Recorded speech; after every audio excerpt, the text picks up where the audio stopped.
हाँ तो दोस्तों, हम लोग इसके पहले जो है और भी कुछ पढ़ चुके हैं, जिसमें नाउन पढ़ चुके हैं, प्रोनाउन पढ़ चुके हैं, adjective, verb, adverb, preposition, conjunction और इंटरजेक्शन हम लोग पढ़ चुके हैं। अब जो है अब हम लोग सेंटेंस भी इसके प्रीवियस वीडियो में पढ़ चुके हैं। सेंटेंस कितने प्रकार के होते हैं, kinds wise, types wise, sentence जो है कौन से टाइप्स में कौन से कंजंक्शन लगते हैं, उसको भी हम लोगों ने पढ़ लिया है। अब हम जो है थोड़ा और भी अच्छे से पढ़ेंगे, जो कॉन्सेप्ट का और भी गेन हो जाए। तो ये मैंने चार्ट बनाया है, थोड़ा बड़ा मेहनत किया है मैंने इस चार्ट बनाने में। थोड़ा इसको समझिए और मैं इसको हर एक पॉइंट को क्लियर कर दूंगा। ज़रा देखिए कि सेंटेंस जो है क्या होता है। तो सेंटेंस अगर देखा जाए तो सेंटेंस को मोस्टली जो है 4 भागों में बांटा जाता है। सेंटेंस को मोस्टली 4 भागों में बांटा जाता है, वो subject, verb, object, remaining matter. Remaining matter को हम अदर वर्ड्स के नाम से भी जानते हैं। तो देखिए सब्जेक्ट जो है, सब्जेक्ट के अंतर्गत जो मैंने बताया था कि हम लोग जब पार्ट्स ऑफ सेंटेंस पढ़ेंगे तो पार्ट्स ऑफ सेंटेंस में एक सब्जेक्ट होता है, वर्ब होता है, ऑब्जेक्ट होता है और रिमेनिंग मैटर होता है। तो किसी भी सेंटेंस में अधिक से अधिक 4 चीज़ें होती हैं। वो कौन कौन से होते हैं? किसी भी सेंटेंस में अधिक से अधिक 4 चीज़ें, सब्जेक्ट, वर्ब, ऑब्जेक्ट और रिमेनिंग मैटर। लेकिन अब सिर्फ यही 4 चीज़ें नहीं होते हैं, इन 4 चीज़ों में भी अलग अलग चीज़ें जुड़ सकती हैं। जैसे सब्जेक्ट के अंतर्गत और भी सारी चीज़ें आती हैं। वो कौन कौन सी हैं तो देख लीजिए। सब्जेक्ट के अंतर्गत वो 4 चीज़ें आती हैं: determiner, adjective, noun, adjectival phrase. Subject के अंतर्गत क्या आती हैं? Determiner, adjective, noun, adjectival phrase. अब देखिए इसको इसी सीक्वेंस में रखते भी हैं। सब्जेक्ट को अगर हम सिंटेक्स ऑफ सब्जेक्ट पढ़ेंगे तो इसी सीक्वेंस में रखेंगे। पहले डिटर्मिनर रखेंगे, फिर एडजेक्टिव रखेंगे, फिर नाउन रखेंगे, फिर एडजेक्टिवल फ्रेज रखेंगे। ठीक उसी प्रकार से अगर हम लोग देखें तो डिटर्मिनर के अंतर्गत भी बहुत सारी चीज़ें आती हैं, जिसको मोस्टली जो है मैंने 4 चीज़ों को रखा है। वो कौन कौन सी है ज़रा देख लीजिए। सबसे पहला जो है आर्टिकल है। आर्टिकल डिटर्मिनर के अंतर्गत ही आता है। जब हम सब्जेक्ट पढ़ेंगे, सब्जेक्ट, वर्ब, ऑब्जेक्ट पढ़ेंगे तो आर्टिकल क्या माना जाएगा? डिटर्मिनर माना जाएगा। उसी प्रकार से पसेसिव एडजेक्टिव, मैंने एडजेक्टिव आप लोगों को पढ़ाया हुआ है। जिस किसी ने अगर एडजेक्टिव का वो वीडियो नहीं देखा है तो पहले एडजेक्टिव भी देख लीजिए, ताकि आपको समझ में आ जाए कि एडजेक्टिव कितने प्रकार के होते हैं। ठीक उसी प्रकार से पसेसिव एडजेक्टिव होते हैं। जो पसेसिव एडजेक्टिव होते हैं वो कौन कौन से हैं उसमें दिया गया है। अब देखिए पसेसिव एडजेक्टिव के बाद जो है एडजेक्टिव ऑफ नंबर होते हैं। ध्यान दीजिएगा, एडजेक्टिव ऑफ नंबर, न कि number of adjective. Adjective of number अलग चीज़ है, नंबर ऑफ एडजेक्टिव अलग चीज़ है। तो ध्यान दीजिएगा, ये जो है एडजेक्टिव ऑफ नंबर है। एडजेक्टिव ऑफ नंबर क्या होते हैं ये भी आप जो है एडजेक्टिव का जब वीडियो पर देखेंगे तो उसमें आप लोग एडजेक्टिव ऑफ नंबर क्या होते हैं मैंने उसको उसमें डिफ़ाइन किया हुआ है। और ठीक उसी प्रकार से इंडेफिनिट एडजेक्टिव क्या होते हैं ये भी मैंने उस एडजेक्टिव वाले वीडियो में डिफ़ाइन किया है। अब ज़रा देखिए कि अगर मैं आपको बता दूं आर्टिकल, तो आर्टिकल क्या होते हैं? ए, एन और द होते हैं। ए, एन जो है इनडेफिनिट आर्टिकल माने जाते हैं और द जो है डेफिनिट आर्टिकल माने जाते हैं। तो जब हम आर्टिकल पढ़ेंगे तो उसमें समझ में आएगा। अब देखिए हम लोगों ने आर्टिकल पढ़ लिया। पसेसिव एडजेक्टिव एक बार मैंने बता दूं, जो माई, योर, हिज, हर, ये सब जो एडजेक्टिव होते हैं वो पसेसिव एडजेक्टिव कहे जाते हैं। Number of adjective of number कौन से होते हैं? मैंने पढ़ाया हुआ एडजेक्टिव ऑफ नंबर में कार्डिनल एंड ऑर्डिनल, वो जो है एडजेक्टिव ऑफ नंबर में आते हैं, ध्यान दीजिएगा उसमें। फिर आता है आपका सब्जेक्ट के अंतर्गत में डिटर्मिनर को पढ़ लिया। डिटर्मिनर के अंतर्गत वो 4 चीज़ें आती हैं, वो भी इसी सीक्वेंस में रहेंगी। तो ध्यान दीजिएगा कि सब्जेक्ट के अंतर्गत जो 4 चीज़ें आती हैं वो डिटर्मिनर। तो अगर ये डिटर्मिनर में से आर्टिकल आ जाए, पसेसिव एडजेक्टिव आ जाए, एडजेक्टिव ऑफ नंबर आ जाए या इंडेफिनिट एडजेक्टिव आ जाए, वो इसी सीक्वेंस में रहेंगे, ये ध्यान दीजिए। ठीक उसी प्रकार से सब्जेक्ट के अंतर्गत एडजेक्टिव आते हैं। तो एडजेक्टिव जो होते हैं वो कई प्रकार के होते हैं। क्वालिटेटिव एडजेक्टिव जो है क्वालिटेटिव होता है, क्वांटिटेटिव होता है, बहुत सारे एडजेक्टिव होते हैं। तो वो जो एडजेक्टिव होंगे वो यहाँ पे होंगे। खास करके बेसिकली अगर यहाँ देखा जाए तो क्वालिटेटिव एडजेक्टिव आते हैं। ठीक उसी प्रकार से अब जब देखा जाए तो नाउन आता है, तो determiner, adjective, noun, adjectival phrase. मैंने फ्रेज कई बार बताया, इसके पहले वाले वीडियो में बताया कि एडवर्ब फ्रेज क्या होते हैं, वर्ब फ्रेज क्या होते हैं और एडजेक्टिवल फ्रेज क्या होते हैं। फ्रेज का डेफिनेशन मैंने समझाया हुआ था कि फ्रेज वो होते हैं जो एक शब्द से अधिक होते हैं और कुछ शब्द को दर्शाते हैं, न कि पूरे शब्द को। जो phrase is a group of words which make sense but not complete sense. तो जो है कुछ अर्थ निकालते हैं लेकिन पूरा अर्थ नहीं निकालते, वो फ्रेज कहे जाते हैं। तो यहाँ पे एडजेक्टिवल फ्रेज है, इसका मतलब वो एडजेक्टिव से संबंध रखता है और एडजेक्टिव क्या करता है तो नाउन और प्रोनाउन की क्वालिटी को बताता है। तो इसका अर्थ ये हुआ कि यहाँ पे एडजेक्टिवल फ्रेज वो हुआ जो एडजेक्टिव जो एक शब्द से अधिक हो वो एडजेक्टिवल फ्रेज कहलाएगा। और एडजेक्टिव क्या होता है तो नाउन और प्रोनाउन की क्वालिटी बताता है। तो यहाँ पे देख लीजिए, यहाँ पे ये नाउन है इसीलिए यहाँ पे क्वालिटी बता रहा है। एक और मैं यहाँ बताना चाहूँगा कि डिटर्मिनर, एडजेक्टिव, एडजेक्टिवल फ्रेज तभी आएंगे जब सेंटेंस में नाउन होगा। अगर ये नाउन हटा दिया जाए तो ना एडजेक्टिवल फ्रेज रहेगा, ना एडजेक्टिव रहेगा, ना डिटर्मिनर रहेगा। तो कहने का अर्थ इसको हेड सब्जेक्ट भी कहते हैं। नाउन को हम क्या कह सकते हैं, हेड सब्जेक्ट भी कह सकते हैं। ठीक, अब देखिए तो हमारा जो सीक्वेंस आया सेंटेंस में वो सब्जेक्ट आया। सब्जेक्ट के अंतर्गत हम लोगों ने 4 चीज़ों को पढ़ा, determiner, adjective, noun, adjectival phrase. Determiner के अंतर्गत 4 चीज़ें पढ़ा हम लोगों ने। क्या पढ़ा, आर्टिकल पढ़ा, पॉसेसिव एडजेक्टिव पढ़ा, नंबर ऑफ एडजेक्टिव पढ़ा और इनडेफिनिट एडजेक्टिव पढ़ा। अब देखिए हम लोग वर्ब को देखें। वर्ब क्या है, हमने वर्ब का एक वीडियो बनाया हुआ है, उसको भी आप लोग देख लीजिए ताकि आप लोगों का कॉन्सेप्ट और भी क्लियर हो जाए। देखिए वर्ब क्या है, वर्ब जो है इसको वर्ब को 2 भागों में बांटा गया है, auxiliary verb and principal verb. Auxiliary verb को हम लोग हेल्पिंग वर्ब बोलते हैं, सपोर्टिंग वर्ब बोलते हैं, डिपेंडेंट वर्ब बोलते हैं। ठीक उसी प्रकार से प्रिंसिपल वर्ब को हम लोग लेक्सिकल वर्ब बोलते हैं, इंडिपेंडेंट वर्ब भी बोलते हैं। तो ध्यान दीजिएगा, इसके बारे में मैंने पढ़ाया हुआ कि ऑक्सिलरी वर्ब जो है, वर्ब 2 प्रकार के होते हैं, auxiliary and principal. Auxiliary verb फिर जो है 2 भागों में बांटा गया है, primary auxiliary and modal auxiliary. फिर प्राइमरी ऑक्सिलरी को फिर 3 भागों में या 3 के अंतर्गत रख दिया गया है, बी के अंतर्गत, डू के अंतर्गत एंड हैव के अंतर्गत। हम लोगों ने इसके प्रीवियस वीडियो में इसको पढ़ चुका है, फिर से मैं एक बार दोहरा दिया, इसको दोबारा रिवाइज करा दिया आप लोगों की। जो ऑक्सिलरी हैं 2 प्रकार के होते हैं, primary auxiliary and modal auxiliary. Primary auxiliary को फिर 3 भागों में बांटा गया, बी के अंतर्गत, डू के अंतर्गत और हैव के अंतर्गत। टोटल ऑक्सिलरी 27 होते हैं।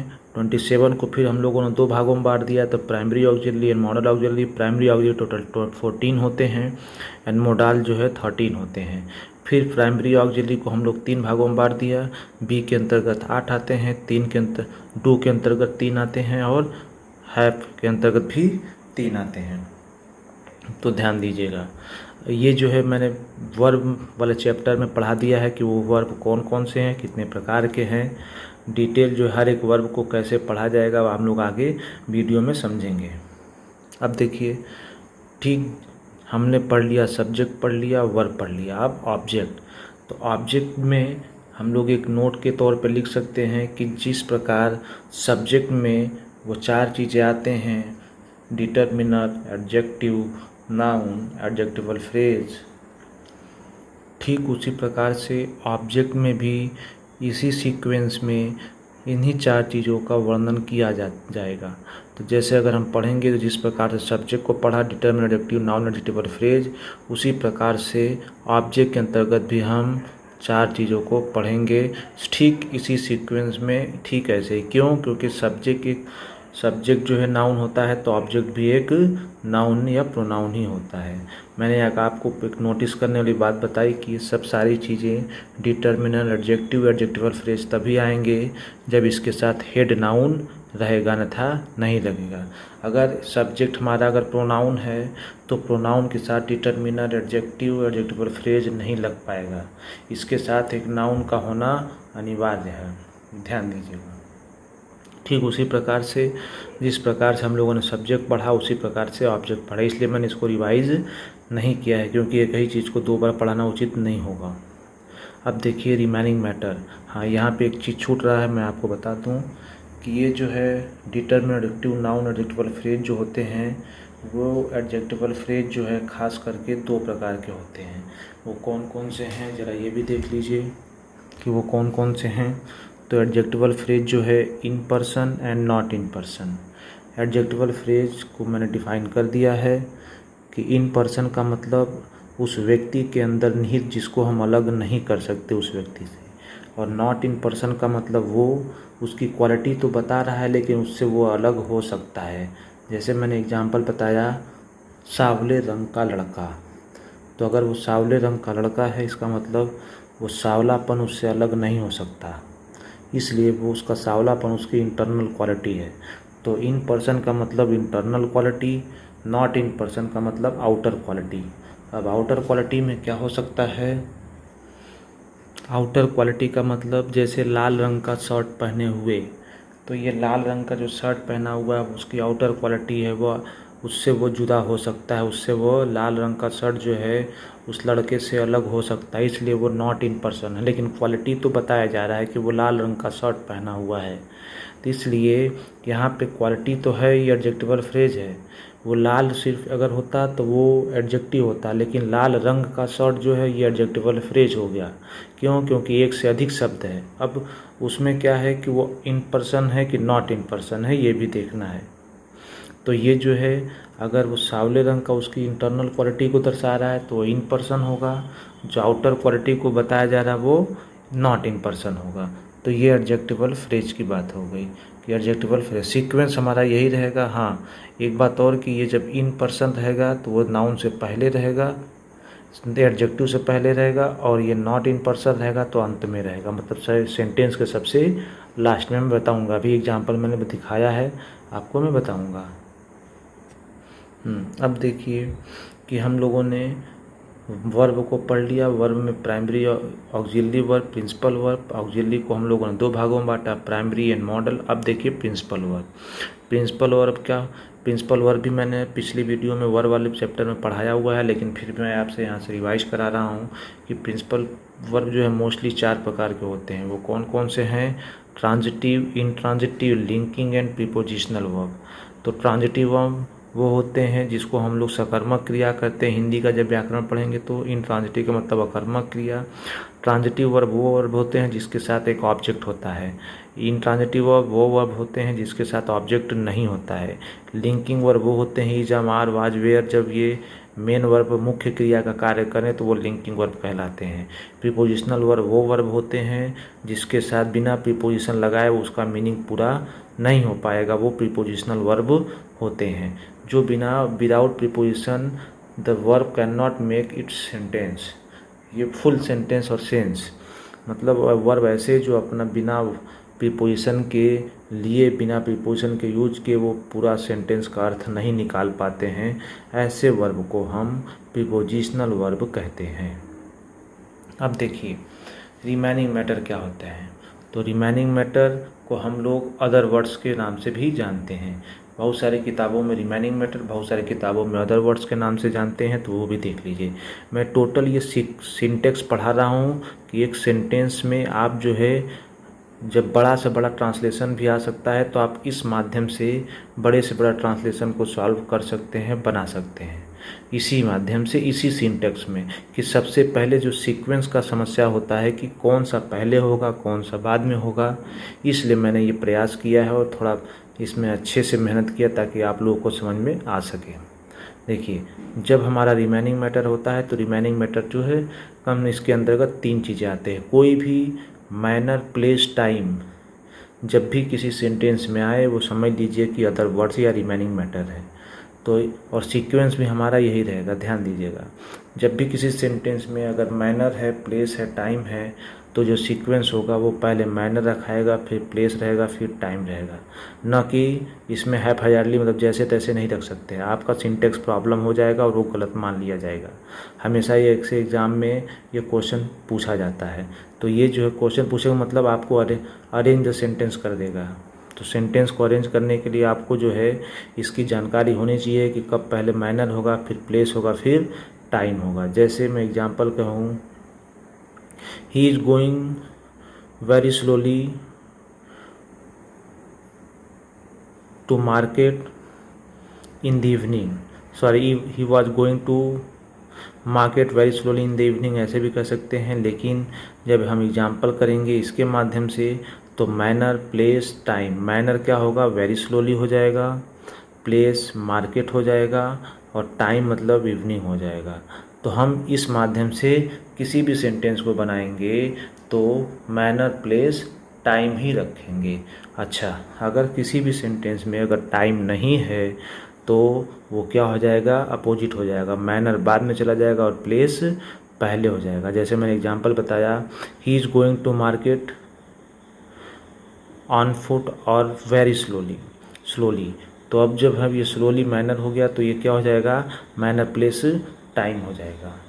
देखिए मैंने एक ट्रिक भी बताया है कि जब आपका MPT साथ में रहे तो मैनर प्लेस टाइम होगा, अगर ये T नहीं है तो PM हो जाएगा, ये प्लेस पहले आ जाएगा और मैनर बाद में चला जाएगा। ध्यान दीजिएगा, जब ये तीनों साथ में रहेंगे तो मैनर प्लेस टाइम होगा, अगर ये टाइम नहीं है तो ये मैनर PM पहले हो जाएगा, प्लेस मैनर बाद में होगा। तो इसको हमेशा समझ लीजिएगा। एक बार फिर से मैं बता दे रहा हूँ, इसमें बड़े लोगों को कन्फ्यूजन होता है। तो मैनर, प्लेस, टाइम ये हमेशा रहेगा, अगर ये टाइम नहीं है तो ये प्लेस पहले आ जाएगा और मैनर बाद में चला जाएगा। देखिए मैंने एक एग्जांपल दिया है जिसको मैंने समझाया है। देखिए, a dusky complexion beautiful girl taking bag on her back is going to market. तो यहाँ पे देखिए, ए जो है डिटर्मिनर, सब्जेक्ट के अंतर्गत देखा जाए तो सब्जेक्ट कहाँ से कहाँ तक है, वर्ब से पहले जितने भी होंगे वो सब्जेक्ट माने जाएंगे। ध्यान दीजिएगा, क्योंकि जो सीक्वेंस हमारा बताता है कि पहले सब्जेक्ट आएगा, फिर वर्ब आएगा, फिर ऑब्जेक्ट आएगा, फिर रिमेनिंग मैटर आएगा किसी भी सेंटेंस में। तो देख लीजिए कि वर्ब कहाँ है, तो वर्ब हमारा यहाँ पे है इज़ गोइंग। तो इसका अर्थ ये हुआ कि इज गोइंग से पहले जितना भी होगा वो सब्जेक्ट माना जाएगा। अच्छा, इससे एक बात और भी क्लियर हो जा रहा है आपका, कभी कभी सब्जेक्ट एंड प्रेडिकेट को भी पूछ देता है कि क्या सब्जेक्ट है क्या प्रेडिकेट है। तो आप लोग जो है देखेंगे कि वर्ब से पहले जो भी सारी चीज़ें होती हैं वो सब्जेक्ट के अंतर्गत होती हैं, क्योंकि हमारा सीक्वेंस ही यही कह रहा है, एक अरेंज वे यही कह रहा है कि पहले सब्जेक्ट आएगा, फिर वर्ब आएगा, फिर ऑब्जेक्ट आएगा, फिर रिमेनिंग मैटर आएगा। हाँ, सब्जेक्ट के अंतर्गत कितनी सारी चीज़ें हैं वो भी आएंगे, वर्ब के अंतर्गत कितनी चीज़ें हैं वो भी आएंगे, लेकिन सिर्फ इसी सीक्वेंस में आएंगे, न कि ये यहाँ चला जाएगा ये यहाँ आएगा, ऐसा कुछ नहीं है। ये सिर्फ इसी सीक्वेंस में मैंने समझाया हुआ है, देख लीजिए। तो अब देखिए यहाँ पे इज़ गोइंग, ये मेन वर्ब है, ये हेल्पिंग वर्ब है। तो मैंने बताया है ये मेन वर्ब हो गया, ये हेल्पिंग वर्ब हो गया। वर्ब है, हेल्पिंग वर्ब, मेन वर्ब। ठीक उसी प्रकार से हेल्पिंग वर्ब, मेन वर्ब, इसके ठीक पहले जो भी सारी चीज़ें होंगी वो क्या माना जाएगा, सब्जेक्ट माना जाएगा। तो सब्जेक्ट कहाँ से कहाँ तक हो गया, तो इसका मतलब ये से शुरू करिए और बैक तक जो है ये सब्जेक्ट है। तो अब सब्जेक्ट के अंतर्गत क्या क्या सारी चीज़ें हैं वो भी समझ लीजिए। मैंने बताया था डिटर्मिनर, तो डिटर्मिनर में क्या क्या आता है, आर्टिकल आता है, पॉसेसिव एडजेक्टिव आता है, एडजेक्टिव ऑफ नंबर आता है, या इंडेफिनिट एडजेक्टिव आता है। तो यहाँ पे देखिए ए जो है आर्टिकल है, इसका मतलब ये क्या मान लिया जाएगा, डिटर्मिनर माना जाएगा। ठीक उसी प्रकार से अब डिटर्मिनर के बाद मैंने बताया था कि अगर ये इन पर्सन है तो एडजेक्टिव से पहले आ जाएगा, तो ये डिटर्मिनर के ठीक बाद ये है इन पर्सन में हो जाता है। तो आप देखेंगे कि इन पर्सन जो है यहाँ आ जाएगा। तो देखिए डिटर्मिनर के ठीक बाद जो है डस्की कॉम्प्लेक्शन, इन पर्सन वाला। डस्की कॉम्प्लेक्शन का मतलब सावले रंग का। तो अगर हम देखें सावले रंग का तो इसका मतलब उसको हम अलग नहीं कर सकते हैं। तो ये जब इन पर्सन होगा तो ये एडजेक्टिव से पहले चला जाएगा और डिटर्मिनर के बाद, मतलब डिटर्मिनर और एडजेक्टिव के बीच में इन पर्सन का एडजेक्टिवल फ्रेज आता है। तो देख लीजिए ये dusky complexion beautiful, beautiful adjective है, तो ब्यूटीफुल और डिटर्मिनर के ठीक बीच में आया है। अब देखिए एडजेक्टिव के बाद नाउन, तो एडजेक्टिव के बाद नाउन गर्ल आ गया। Taking bag on her back, अब ये जो है ये भी उसकी क्वालिटी है। इस लड़की की क्वालिटी क्या है? ऑन हर बैक, बैग अपने पीठ पर बैग लिए हुए है, ये भी क्वालिटी है। लेकिन वो एडजेक्टिवल फ्रेज जो है उसका नॉट इन पर्सन में है, इसलिए जब ये नॉट इन पर्सन में है तो क्या माना जाएगा? ये अंत में ही माना जाएगा। देख लीजिए एडजेक्टिवल फ्रेज जब नॉट इन पर्सन रहेगा तो यही रहेगा, इन पर्सन रहेगा तो यहाँ चला जाएगा। तो ये हमारा डिटर्मिनर हो गया। ये डस्की कॉम्प्लेक्सन जो है आपका एडजेक्टिवल फ्रेज है वो कौन सा है? तो एडजेक्टिवल फ्रेज इन पर्सन। कौन सा? In person. अब देखिए ये ब्यूटीफुल जो एडजेक्टिव है, एडजेक्टिव के बाद में सीधे नाउन आएगा तो नाउन है taking bag on her bag, ये एडजेक्टिवल फ्रेज है लेकिन कौन सा है? नॉट इन पर्सन है। ध्यान दीजिए मैंने बताया था कि इन पर्सन और नॉट इन पर्सन में क्या फ़र्क है, तो बेसिक डिफरेंस यही है। जिसको हम उससे जुदा कर सकते हैं वो नॉट इन पर्सन है, जो एक आउटर क्वालिटी वो नॉट इन पर्सन, जो इंटरनल क्वालिटी वो इन पर्सन। वर्ब हमारा ये हो गया, ये हेल्पिंग वर्ब, ये main verb. To market, to market क्या होगा? ये ऑब्जेक्ट है, ऑब्जेक्ट गवर्न्ड बाय प्रीपोजिशन को जब हम करते हैं तो ये मार्केट हो जाता है। हालांकि ये आप रिमेनिंग मैटर में भी ले सकते हैं। तो ये मेरा छोटा सा प्रयास जिसको मैंने समझाया। अगर